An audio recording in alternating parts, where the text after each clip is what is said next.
മാതാവിനും തിരുകുമാരനും എൻ്റെ നാമത്തിൽ 1000 നന്ദി അർപ്പിക്കുന്നു. എൻ്റെ പേര് ബിഫിന ഡിൻഡു. ഞാൻ തിരുവനന്തപുരം ജില്ലയിലെ വിവാഹം കഴിഞ്ഞ് 3 വർഷമായിട്ടും എനിക്ക് മക്കളില്ലായിരുന്നു. അതിലൂടെ ഞാൻ ഹോസ്പിറ്റലിൽ പോയിട്ട് ട്രീറ്റ്മെൻറ്റ് എടുക്കുകയും സ്കാൻ ചെയ്തപ്പോൾ എനിക്ക് ഗർഭാശയമായ കുറച്ച് പ്രോബ്ലംസ് ഉണ്ടെന്ന് പറയുകയും അതിലൂടെ ഞാൻ കുറച്ച് ട്രീറ്റ്മെൻറ്റ്സ് എടുത്തായിരുന്നു. IUI എന്ന് പറഞ്ഞ ട്രീറ്റ്മെൻറ്റ്.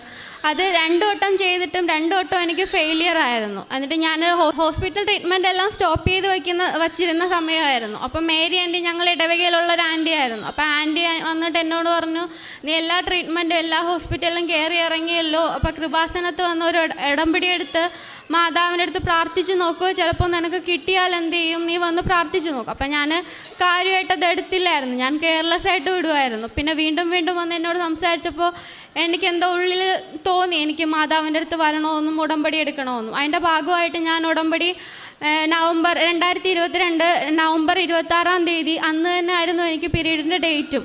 അപ്പോൾ എനിക്ക് ഉള്ളിൽ എന്തോ ഉണ്ടായിരുന്നു, ഞാൻ ചിലപ്പോൾ പ്രഗ്നൻ്റ് ആവണമെങ്കിലോ. പക്ഷേ ആ ടൈമിൽ ഞാൻ ട്രീറ്റ്മെൻ്റ് ഒന്നും അല്ലായിരുന്നു. എന്തേലും നടക്കട്ടെ, ഞാൻ ഇപ്പോൾ പോകുന്ന വഴിയിൽ പീരീഡ് ആവുകയാണെങ്കിൽ ആവട്ടെ, കുഴപ്പമില്ല, അതായത് മാതാവ് അനുഗ്രഹിച്ച് ആ കുഞ്ഞിനെ എനിക്ക് തരുവാണെങ്കിൽ തരട്ടെ എന്ന രീതിയിൽ ഞാൻ അന്ന് വന്ന് ഉടമ്പടി എടുക്കുമായിരുന്നു. എന്നിട്ടും എനിക്ക് ട്രാവലിൽ യാതൊരു പ്രോബ്ലമോ ഒന്നും ഇല്ലായിരുന്നു. എന്നിട്ട് ഇവിടെ വന്ന് ഉടമ്പടി എടുക്കുകയും ഇവിടുന്ന് തന്ന കാശി രൂപവും തൈലവും തേനും ഉപ്പും എല്ലാം ഞാൻ ഡെയിലി എൻ്റെ പ്രാർത്ഥനയിൽ ഉൾപ്പെടുത്തുമായിരുന്നു. അത് എൻ്റെ മെഡിസിനൊപ്പം ഞാനതൊരു നിത്യാഹാരം പോലെയായിരുന്നു തൈലവും തേനും ഉപ്പും ഉപയോഗിച്ചുകൊണ്ടിരുന്നത്. എന്നിട്ട് ഇവിടെ നിന്ന് ഉടമ്പടി എടുത്തൊരു 1 വീക്ക് ആവത്തില്ല ഞാൻ പ്രഗ്നൻസി ടെസ്റ്റ് എൻ്റെ വീട്ടിലും ഹസ്ബൻഡിനോടും ആരോടൊന്നും പറഞ്ഞില്ലായിരുന്നു. എനിക്കിങ്ങനെ ഒരു ഹോപ്പുണ്ട്, എനിക്ക് ഡേറ്റ് തെറ്റിയിട്ടുണ്ടെന്ന്. കാരണം പറയാത്തത്, ഇതിനു മുമ്പ് ഒരുപാട് പ്രഗ്നൻസി ടെസ്റ്റുകൾ ഞാൻ ചെയ്ത് അതിലൊരുപാട് സങ്കടങ്ങളും എല്ലാം നാട്ടുകാരുടെ തന്നെ, ഇത് 3 ഇയർ ആയില്ലേ, നാട്ടുകാരുടെ തന്നെ ബന്ധുക്കളുടെ തന്നെ കുറച്ച് കുത്തുവാക്കുകളെല്ലാം കേട്ട് നിൽക്കുന്ന ടൈമായിരുന്നു. അങ്ങനെ ഞാൻ ആരോടും പറഞ്ഞില്ല. ഓക്കെ ആണെങ്കിൽ പറയാമെന്ന രീതിയിൽ ഞാൻ ആരെയും അറിയാതെ പ്രഗ്നൻസി ടെസ്റ്റ് കാർഡ് വാങ്ങി ടെസ്റ്റ് ചെയ്തു. അപ്പം ഞാൻ മോർണിംഗാണ് ടെസ്റ്റ് ചെയ്യുന്നത്. പ്രഭാത പ്രാർത്ഥനയെല്ലാം കഴിഞ്ഞ് എൻ്റെ കയ്യിൽ കാശി രൂപം ഞാൻ കയ്യിൽ മുറുക്കെ പിടിച്ചിട്ട് മാതാവേ, നീ എന്താ തരുവാണെങ്കിൽ നീ തന്നോ, ഇല്ലെങ്കിൽ എനിക്ക് കുഴപ്പമില്ല. ഇപ്പോൾ ഞാൻ ഉടമ്പടി എടുത്ത് 1 വീക്കല്ലേ ആയുള്ളൂ, എനിക്ക് കുഴപ്പമില്ല. കാരണം എനിക്ക് പീരീഡ് ഡേറ്റ് അങ്ങനെ തെറ്റിയിട്ടില്ല ഇതുവരെ. അപ്പം എന്തെങ്കിലും ആയിക്കോട്ടെ എന്ന് പറയുന്ന രീതിയിലായിരുന്നു ഞാൻ മോർണിംഗ് ടെസ്റ്റ് ചെയ്തപ്പോൾ. ഞാൻ കണ്ണടച്ച് വിശ്വാസ പ്രമാണം പ്രാർത്ഥിച്ചായിരുന്നു ഞാൻ കണ്ണ് തുറന്നത്. അപ്പോൾ എന്താണെന്ന് എനിക്ക് പറയാനറിയത്തില്ല, എന്തോ എനിക്ക് അതുവരെ ഞാൻ അങ്ങനത്തെ ഇത് ഫീൽ ചെയ്തിട്ടില്ല, അങ്ങനത്തെ ഒരു അവസ്ഥയിലായിരുന്നു. അപ്പോൾ ഉടനെ തന്നെ ഞാൻ വീട്ടിൽ പറയുകയും ഹസ്ബൻഡിനെ കാണിക്കുകയും എല്ലാം ചെയ്തു. എന്നിട്ട് സ്കാൻ എനിക്ക് നെക്സ്റ്റ് ഡേ ആയിരുന്നു ഡോക്ടർ തന്നിരുന്നത്. നെക്സ്റ്റ് ഡേ പോയി സ്കാൻ ചെയ്തപ്പോൾ എനിക്കതിൽ പ്രോബ്ലം ഉണ്ടായിരുന്നു. എനിക്ക് PCOS അത് ഗർഭാശയത്തിൽ ചെറിയ കുരുക്കൾ പോലെയായിരുന്നു. അതെനിക്ക് പ്രഗ്നൻസി ടൈമായപ്പോൾ അതെനിക്കൊരു വലിയ സിസ്റ്റായി, മുഴയായി. അപ്പോൾ ആ ഡോക്ടർ സ്കാൻ റിപ്പോർട്ട് കണ്ടിട്ട് പറഞ്ഞത് വലിയ മുഴയാണ്, ഒന്നിൽ കുഞ്ഞിനെ അത് ബാധിക്കും, അത് ഒന്നിൽ മുഴ വളരും, കുഞ്ഞ് ഇല്ലാതെയാവും, അല്ലെങ്കിൽ കുഞ്ഞ് ഓക്കെ ആവും, മുഴ താനെ പോവും. പക്ഷേ ഇയാളുടെ സാഹചര്യം നോക്കുവാണെങ്കിൽ വലിയ മുഴയാണ്, കുഞ്ഞിന് വളരേണ്ട സ്പേസ് കിട്ടത്തില്ല. അതുമില്ല, വയറിയിരുന്ന് പൊട്ടുവാണെങ്കിൽ ഇയാളുടെ യൂട്രസ് തന്നെ റിമൂവ് ആവേണ്ടി വരും, ഒന്നും ചെയ്യാൻ പറ്റാത്ത അവസ്ഥയാവും, ഇയാളുടെ ജീവന് വരെ ചിലപ്പോൾ അത് ഭീഷണിയായേക്കാം എന്ന് പറഞ്ഞ അവസ്ഥയായിരുന്നു. ഞാൻ പറഞ്ഞു, ഇല്ല ഡോക്ടറെ, എനിക്കിത് മാതാവ് തന്നെയാണ്. പക്ഷേ ഡോക്ടർമാരോട് അങ്ങനെ പറയാമെന്ന് എനിക്കറിയത്തില്ല. അതൊരു ക്രിസ്ത്യൻ ഹോസ്പിറ്റലിൽ തന്നെയായിരുന്നു, പ്രൈവറ്റായിട്ടാണ് ഞാൻ കാണിച്ചുകൊണ്ടിരുന്നത്.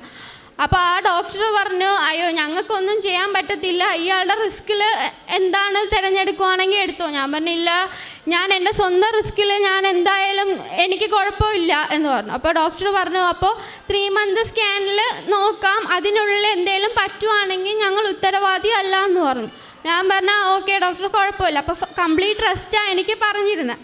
അങ്ങനെ ഞാൻ 3 മന്ത് സ്കാനിങ് ആ ഒരു ഇടവരെ ഞാൻ പ്രഭാത പ്രാർത്ഥന മുടങ്ങാതെ എല്ലാം ഇരിക്കുമായിരുന്നു. അപ്പം ഡെയിലി ഞാൻ തൈലം, അപ്പോൾ എനിക്ക് ചെറിയ സിസ്റ്റം ഉള്ളത് കൊണ്ടും വയറുവേദനയൊക്കെ ഇടയ്ക്കിടയ്ക്ക് വരുമായിരുന്നു. അപ്പം ഞാൻ വയറുവേദനയൊക്കെ വരുമ്പോൾ ഈ തൈലം വയറിൽ പൂശി പ്രാർത്ഥിച്ചിട്ടൊക്കെയാണ് കിടക്കുന്നത്. ദൈവമേ, നീയായിട്ട് തന്നതാ, മാതാവേ നീ ഒന്നും ചെയ്യല്ലേ, നീ തരുവാണെങ്കിൽ തന്നോ, അങ്ങനത്തെ ഒരു ഇതിലായിരുന്നു ഞാൻ പോയിക്കൊണ്ടിരിക്കുമായിരുന്നു.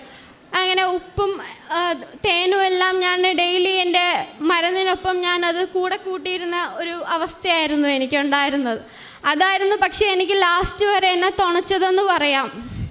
അങ്ങനെ 3-ാം മാസത്തെ സ്കാനിങ്ങിന് പോയപ്പോൾ ആ സിസ്റ്റിൻ്റെ അളവ് കുറയുകയും എൻ്റെ കൊച്ചിന് ആവശ്യമുള്ള ഡെവലപ്പ് ഉണ്ടാവുകയും പൂർണ്ണ വളർച്ചയെല്ലാം ഓക്കെ ആണെന്ന് പറഞ്ഞു. ഹാർട്ട് ബീറ്റും എല്ലാം ഓക്കെ ആണെന്ന് പറഞ്ഞു. അപ്പോൾ പക്ഷേ പൂർണ്ണമായിട്ട് മാറിയിട്ടില്ല, പക്ഷേ പ്രോബ്ലം ഇപ്പോൾ കുഴപ്പമില്ല എന്നാണ് എന്നോട് പറഞ്ഞത്. അങ്ങനെ കുറച്ച് ഹാപ്പി ആയിട്ട് പോയിക്കൊണ്ടിരുന്നു. അടുത്ത് നെക്സ്റ്റ് 5 മന്ത് സ്കാനിങ് വന്നപ്പോൾ എന്തോ ദൈവഭാഗ്യ അനുഗ്രഹം എന്നൊക്കെ പറയത്തില്ലേ, അതായിരുന്നു എൻ്റെ ഇതിൽ സംഭവിച്ചത്. ആ മുഴ പൂർണ്ണമായിട്ടില്ലാതായി. പക്ഷെ ആ സമയം തന്നെ എനിക്കൊരു വേറൊരു ട്വിസ്റ്റ് ഉണ്ടായി. ആ മുഴയ്ക്ക് പകരം എനിക്ക് പ്ലാസൻ്റെ ലോ ലൈനായിട്ടാണ് വന്നത്. പ്ലാസൻ്റെ 1 ഡിഗ്രി പൊസിഷനായിരുന്നു. അപ്പോൾ തന്നെ കുട്ടി സെഫാലിക് പൊസിഷനും ആയിരുന്നു. അപ്പോൾ കുട്ടിയുടെ ഹെഡ് ഇറങ്ങി വരുവാണെങ്കിൽ ഒന്നിൽ പ്ലാസൻ്റെ പൊട്ടി ബ്ലീഡിങ് ആവും, എല്ലാം അങ്ങനത്തെ ചാൻസൊക്കെ ആയിരുന്നു. അങ്ങനെ ഫുൾ റിസ്ക് എന്നാണ് പറഞ്ഞത്. അപ്പോൾ ചിലപ്പോൾ പ്രീ മെച്യൂർ ബേബി ആയിരിക്കും, NICUവിൽ വെക്കേണ്ടി വരും, വളർച്ച കാണത്തില്ല, അങ്ങനെ പല പ്രോബ്ലംസും ഡോക്ടർ പറഞ്ഞു തന്നു. എന്നിട്ട് ഞാൻ പറഞ്ഞു ഇല്ല, ഒരു കുഴപ്പവും വരില്ല എന്ന് പറഞ്ഞ് പ്രാർത്ഥിച്ചു. ഞാൻ തൈലം എല്ലാം പൂശി അങ്ങനെ പ്രഭാത പ്രാർത്ഥനയും ഈവനിങ് പ്രാർത്ഥനയും എല്ലാം തുടർച്ചയായിട്ട് കൊണ്ടുപോകുമായിരുന്നു. ഫുൾ റെസ്റ്റ് തന്നെയായിരുന്നു അപ്പോഴും. പിന്നെ വീണ്ടും സ്കാനിങ്ങിലും എല്ലാം ഇങ്ങനെ തന്നെയായിരുന്നു അവസ്ഥ. പിന്നെ അവിടെ നിന്ന് ഹോസ്പിറ്റലിൽ എനിക്ക് ചേഞ്ച് ചെയ്ത് ഞാൻ ഗവൺമെൻറ് ഹോസ്പിറ്റലിൽ കാണിക്കാനിടയായി. അങ്ങനെ ഗവൺമെൻറ് ഹോസ്പിറ്റലിൽ പോയി, തൈക്കാട് ഹോസ്പിറ്റലായിരുന്നു അവിടെ കാണിച്ചിരുന്നത്. അങ്ങനെ അവിടെ ഒരു ഡോക്ടർ, എനിക്ക് എന്താണെന്നറിയത്തില്ല, മാതാവ് എന്ന് പറയത്തില്ലേ, അങ്ങനത്തെ ഒരു ഇതിൽ തന്നെയായിരുന്നു എനിക്ക് ഫീൽ. ആ ഡോക്ടർ എന്നോട് പറഞ്ഞു, മോളെ ഇത് കുറേ പേർക്ക് ഇങ്ങനെ ആയിട്ടുണ്ട്, നിനക്ക് മാത്രമല്ല, നീ പേടിക്കണ്ട, നിൻ്റെ ദൈവം നിൻ്റെ വിശ്വാസം ഇതുവരെ നീ കൊണ്ടുവന്നില്ലേ, ചിലപ്പോൾ നിനക്ക് പ്രീ മെച്യൂർ ബേബി ഒന്നും അല്ല, നിനക്ക് നോർമൽ ഡെലിവറി വരെ നടക്കാൻ ചാൻസ് ഉണ്ട്. ആ ഒരു പറഞ്ഞ വിശ്വാസത്തിൽ ഞാൻ പ്രാർത്ഥിക്കുമായിരുന്നു. അപ്പോൾ വരെ എനിക്ക് എൻ്റെ കൊച്ചിന് ഒരു കുഴപ്പമില്ലാതെ കിട്ടണമെന്നാണ് ഞാൻ പ്രാർത്ഥിച്ചത്.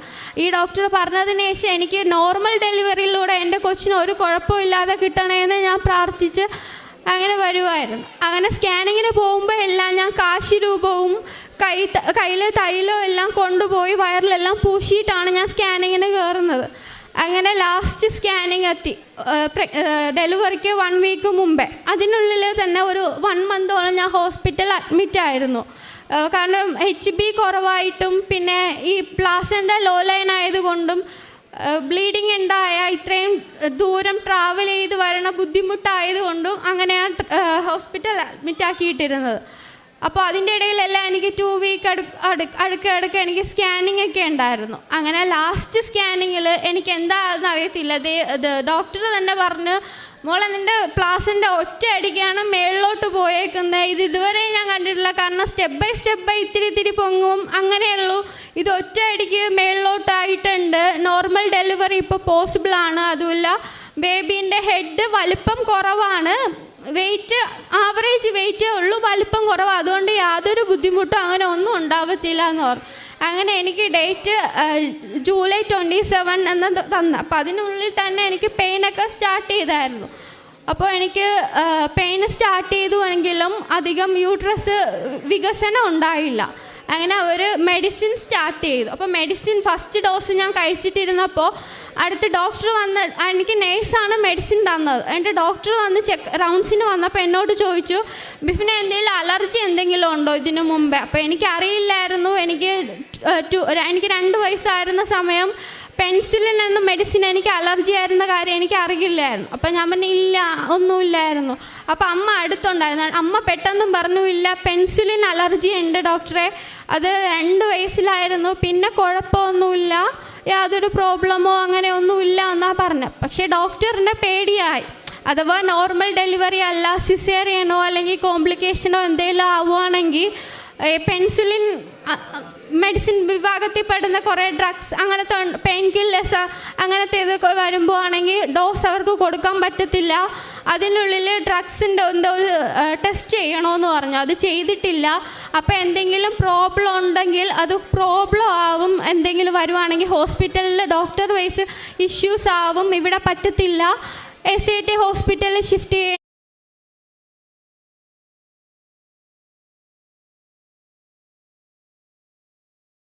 വരും. അവിടെ ഞാൻ പോയപ്പോൾ എനിക്ക് മൊത്തത്തിൽ ഞാൻ മെൻ്റലി എല്ലാം ഡൗൺ ആയിരുന്ന സമയം. കാരണം എൻ്റെ ഡോക്ടർ ഏതാണെന്ന് എനിക്കറിയത്തില്ല, ഫാമിലീസിന് ആരും എനിക്ക് കാണാൻ പറ്റുന്നില്ല, ഒരു ജയിലിൽ അടച്ച ഫീലായിരുന്നു എനിക്ക്. ആരെയും ഒരു കോണ്ടാക്റ്റോ ഒന്നുമില്ല. കാരണം എനിക്ക് പെയിനും എല്ലാം സ്റ്റാർട്ട് ചെയ്ത സമയമായിരുന്നു. ഇങ്ങനത്തെ ഒരു റിസ്ക് ആയതുകൊണ്ട് ഒറ്റപ്പെട്ട് കിടക്കുക. ഡോക്ടേഴ്സിൻ്റെ വയസ്സും എനിക്ക് യാതൊരു സപ്പോർട്ടും ഒന്നും കിട്ടിയിട്ടില്ല. എനിക്ക് ടെൻഷൻ, എന്നെ ഒന്ന് ആശ്വസിപ്പിക്കാൻ പോലും ആരുമില്ലായിരുന്നു. അപ്പോൾ ഒരു ഈവനിങ് ടൈം അമ്മ എന്നെ കാണണമെന്ന് പറഞ്ഞ് നിർബന്ധിച്ച് വന്ന് കണ്ടായിരുന്നു. അപ്പം ഞാൻ പറഞ്ഞു, അമ്മ എനിക്ക് എൻ്റെ മറ്റേ പ്രഭാത പ്രാർത്ഥനയുടെ ബുക്കും എനിക്ക് വേണം, എൻ്റെ കാശി രൂപം എനിക്ക് തരാമോ എങ്ങനെയെങ്കിലും. അപ്പം അമ്മ പറഞ്ഞു, ഇതിനകത്ത് കൊണ്ടുവരാൻ എങ്ങനെ പറ്റും? ഞാൻ പറഞ്ഞു, അമ്മ എങ്ങനെയെങ്കിലും കൊണ്ടുപോകാൻ കുഴപ്പമില്ല, ഞാനതെൻ്റെ കയ്യിൽ പ്രാർത്ഥന എഴുതി വച്ചിട്ട് കാശി രൂപം എങ്ങനെയെങ്കിലും ഞാൻ ഒളിപ്പിച്ച് വയ്ക്കാൻ നോക്കാം, കൊണ്ടുപോകാമെന്ന് പറഞ്ഞു. എന്നിട്ട് എനിക്ക് എന്തോ അവിടെ സിസ്റ്റർമാർ കണ്ടില്ലായിരുന്നു, ഞാൻ ബുക്കും അകത്ത് കൊണ്ടുപോയി. അങ്ങനെ അവരെ കാണാതെ ടോയ്ലറ്റിലൊക്കെ ഇരുന്നാണ് ഞാൻ പ്രാർത്ഥിച്ചിരുന്നത്. കാരണം ഗവൺമെൻറ് ഹോസ്പിറ്റൽ, എല്ലാ ഹോസ്പിറ്റലിലും ഡെലിവറി ടൈം ആകുമ്പോൾ നമ്മൾ ദേഹത്തോ ഒന്നും കയ്യിലൊന്നും വയ്ക്കാൻ അനുവദിക്കത്തില്ലല്ലോ. അങ്ങനത്തെ ഒരു സിറ്റുവേഷനിലായിരുന്നു. അപ്പോൾ ഞാൻ ബാത്റൂമിൽ പോയിട്ടൊക്കെ പ്രാർത്ഥിക്കുമായിരുന്നു. എനിക്ക് പേടിയായിരുന്നു എന്തെങ്കിലും പറ്റുമോ, കാരണം ഫുൾ കോംപ്ലിക്കേഷൻ ആയിരുന്നുവല്ലോ. അപ്പോൾ എനിക്ക് പേടി, ആരുമായിട്ട് ഒരു കോണ്ടാക്റ്റും അങ്ങനെ ഒന്നുമില്ല, സമാധാനിപ്പിക്കാൻ പോലും അടുത്ത ആരുമില്ല. പക്ഷേ ഈ പ്രാർത്ഥന പറഞ്ഞ സമയം എനിക്ക് എന്തോ ആരോ ഉള്ളിൽ നിന്ന് പറയുമായിരുന്നു, കുഴപ്പമൊന്നുമില്ല, നിൻ്റെ കൊച്ചിപ്പം തന്നെ വരും, നീ പെയിൻ എടുത്താലും കുഴപ്പമില്ല, ഇപ്പം തന്നെ വരും, അപ്പം നീ ഹാപ്പി ആവും, ആരോ ഉള്ളിൽ നിന്ന് പറയുമായിരുന്നു. അപ്പോൾ എനിക്കെന്തോ വിശ്വാസം. അപ്പം ഞാൻ ഈ SIT ഹോസ്പിറ്റൽ തൈക്കാടിൽ നിന്ന് ഈ SIT ഹോസ്പിറ്റലിൽ വന്നിട്ട് തന്നെ 1.5 days ആയി. അപ്പോഴും എനിക്ക് പെയിൻ ഉണ്ട്, PV മാത്രമേ നോക്കുന്നുള്ളൂ. ഞാൻ ചോദിക്കുന്നതിന് എനിക്ക് മറുപടി പോലും ഡോക്ടേഴ്സ് എനിക്ക് തരുന്നില്ല. എന്താ 27 ഡേറ്റ് പറഞ്ഞാൽ ഇപ്പം 28 കഴിയാറായി, ഈവനിങ് ആയി, ഒന്നുമില്ല. ചോദിക്കുമ്പം എല്ലാം വഴക്കാണ് പറയുന്നത്. ഫാമിലി അടുത്ത് പറഞ്ഞിട്ടുണ്ട്, ഇയാൾ കുഴപ്പമൊന്നുമില്ല, ഫാമിലി അടുത്ത്. നമ്മൾ പെയിൻ ഉണ്ട്, ഞാൻ കിടന്ന് കരഞ്ഞിട്ടും യാതൊരു മാനസിക പരിഗണന പോലും എനിക്ക് തന്നില്ല. പക്ഷെ എനിക്ക് ഉള്ളിൽ മാതാവ് എനിക്ക് സപ്പോർട്ട് എന്ന് പറയത്തില്ലേ, കാശ് രൂപ എന്തോ എന്നെ ആ സമയം എനിക്ക് വല്ലാണ്ട് എന്നെ തുണച്ചെന്ന് പറയാം. അങ്ങനെ ഞാൻ പ്രാർത്ഥിച്ച് കിടന്നു. പിന്നെ കുറച്ച് കഴിഞ്ഞ് എനിക്ക് വാട്ടർ ബ്രേക്ക് ആയപ്പോൾ എല്ലാ ഡോക്ടേഴ്സും പിന്നെ കെയറിങ് തുടങ്ങി. അപ്പോൾ ഉടനെ തന്നെ എനിക്ക് പെയിൻ സ്റ്റാർട്ടായെങ്കിലും എൻ്റെ ഡെലിവറി എനിക്ക് ഉടനെ അടുത്തില്ല. അപ്പം ഞാൻ എൻ്റെ പ്രാർത്ഥനയെ ചൊല്ലി വിശ്വാസികളുടെ പ്രാർത്ഥന ചൊല്ലി കാശി രൂപ ഉള്ളം കയ്യിൽ വെച്ച് അങ്ങനെ കിടക്കുമായിരുന്നു, മുറുക്കി പിടിച്ച് നെഞ്ചോട് ചേർത്ത്. അപ്പം ഞാൻ പ്രഭാത പ്രാർത്ഥന പഠിക്കുന്ന 5:30-ക്കാണ്. പ്രഭാത പ്രാർത്ഥന ഏകദേശം കഴിയുന്നൊരു 5:49 അല്ലെങ്കിൽ ആ ഒരു ടൈം, ഒരു 6 മണിക്കുള്ളിൽ കഴിയും. ആ ഒരു വിശ്വാസമാണ് എനിക്കിപ്പോഴും ഉള്ളത്. കാരണം എൻ്റെ മോള് ജനിച്ച സമയമേ 5:49 മോർണിംഗ്. അപ്പോൾ ആ ഒരു ടൈമിങ് വെച്ച് നോക്കുമ്പോൾ തന്നെ എൻ്റെ ഒരു പ്രാർത്ഥന, ഞാൻ പ്രാർത്ഥന പഠിച്ചതിൻ്റെ ആ ഒരു ടൈമിൻ്റെ ഫലമായിട്ടായിരിക്കും മാതാവ് ആ സമയം തന്നെ എൻ്റെ കൊച്ചിനെ എനിക്ക് ഒരു ആഗ്രഹം ഉണ്ടായിരുന്നു, എനിക്കൊരു പെങ്കൊച്ചിനെ തന്നെ എനിക്ക് നീ തരണം, നല്ല ആരോഗ്യമായിട്ട് തന്നെ തരണമെന്ന്. അങ്ങനെ എനിക്ക് നല്ലൊരു ആരോഗ്യമുള്ള ഒരു പെങ്കൊച്ചിനെ തന്നെ മാതാവ് എനിക്ക് തന്ന് അനുഗ്രഹിച്ചു.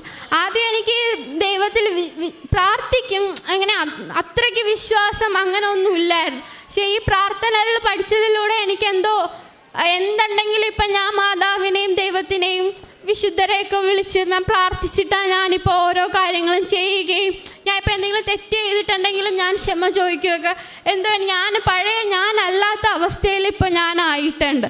അത്രയ്ക്ക് വിശ്വാസം എന്ന് പറഞ്ഞാൽ എനിക്ക് പഴയ ഞാനെന്തോ പുതിയ ഒരു ബിഫ്നയിലോട്ടായി എന്ന് പറയാം. ഈ പ്രാർത്ഥനയൊക്കെ ആദ്യം അമ്മ പള്ളിയിൽ എന്നൊക്കെ പറയുമ്പോൾ ഞാനെന്തോ കെയർലെസ് ആയിട്ട് വിടും, പള്ളിയിൽ അങ്ങനെയൊക്കെ വിടും. ഇപ്പോൾ പള്ളിയിൽ പോകാനൊക്കെ ഇപ്പോൾ ഡെലിവറി കഴിഞ്ഞിട്ട് ചെറിയ ക്ഷീണം അങ്ങനത്തെ ഇപ്പോൾ ഉണ്ട്. എന്നാലിപ്പോൾ വീണ്ടും ഞാൻ സ്റ്റാർട്ട് ചെയ്തിട്ടുണ്ട് എൻ്റെ പഴയ ഇതിലോട്ട് തന്നെ പ്രാർത്ഥനയും കാര്യങ്ങളിൽ. അതിലൂടെ എനിക്ക് എൻ്റെ ഈ കൃപാസന വിശ്വാസത്തിലൂടെ എനിക്ക് 3 പേരെ കൂടെ കൃപാസനത്ത് കൊണ്ടുവന്ന് ഉടമ്പടി എടുക്കാനും അവർക്കതിലൂടെ ബലം ഉണ്ടാക്കാനും എനിക്ക് സാധിച്ചു. എനിക്ക് ഇതെല്ലാം തന്നതിന് ദൈവത്തിനും മാതാവിനും 1000 നന്ദി ഞാൻ അർപ്പിച്ച് ഞാനിവിടെ ഇത് അവസാനിക്കുകയാണ്. എല്ലാവരും പ്രാർത്ഥിക്കുക, നിങ്ങൾക്കെല്ലാം കിട്ടും, മാതാവ് തരും, എന്തെങ്കിലും തന്നിരിക്കും, ഒന്നല്ലെങ്കിൽ അടുത്തത് എന്തെങ്കിലും നിങ്ങൾക്ക് കിട്ടും. അതുകൊണ്ട് ഉറപ്പിച്ച് നിങ്ങൾ വിശ്വസിക്കുക. നന്ദി, നമസ്കാരം.